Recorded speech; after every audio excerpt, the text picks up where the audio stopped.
आपकी ब्लेसिंग किस बात से पता चलती है मुझे बताओ पहले? घर से पता चलती है, बिजनेस से पता चलती है, पैसे से पता। मेरे पास बहुत पैसे आ गए हैं। आपकी ब्लेसिंग किससे पता चलती है?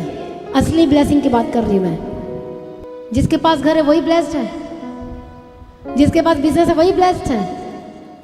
कौन ब्लेस्ड है आज? कौन आशीषित है? किसको लगता है? जिसके पास परमेश्वर है और जो वफादार है। असली आशीष वही है, पहली आशीष वो है कि जिसके पास घर द्वार है वो घर तो आ जाएगा। वो सब कुछ शैतान भी तो घर देता है, शैतान भी बिजनेस को बढ़ा देता है, पर थोड़ी देर के लिए बढ़ा देता है। कई लोग गलत तरीके से काम करते हैं तो वो बढ़ा देता है। इल्यूमिनाटी सुना है ना?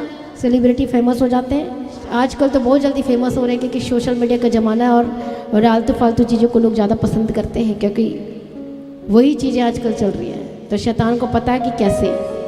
हालेलुया। इसलिए यदि आप चाहते हो 100 गुना तो आपको उन चीज़ों में नहीं जाना है, वो आपके लिए नहीं है। इसलिए परमेश्वर का वचन कोलोसियंस चैप्टर 3 और हम पढ़ते हैं 1 से कि स्वर्गीय वस्तुओं की खोज में रहो क्योंकि वहीं पर ही प्रभु रहता है। यदि आप शारीरिक दशा में है तो शारीरिक दशा में रहकर बोलेंगे कि प्रभु ये दे दे वो दे दे, तो फिर कैसे होगा? शारीरिक दशा में होने का मतलब आप परमेश्वर को कभी भी प्रसन्न नहीं कर सकते। ये वचन आपके लिए नहीं बदल सकती। आपकी मजबूरी को देखकर वचन बदल जाएगा? क्या करो, रिश्तेदार है, क्या करो, करना पड़ता है, क्या करो, मजबूरी है। बताओ मुझे, श्रापित था वो मनुष्य जो इंसानों पर भरोसा रखता है, पर धन्य वे लोग जो परमेश्वर की सलाह को मानते हैं। किसकी युक्ति सफल होगी? किसके काम बनेंगे? और जब हम पढ़ते हैं भजन संहिता में परमेश्वर के वचन को, पहला अध्याय में, सबको याद है वचन क्या है? धन्य वो पुरुष जो दुष्टों की युक्ति पर नहीं चलता। और उसका मतलब ये है एडवाइस, एत्सा।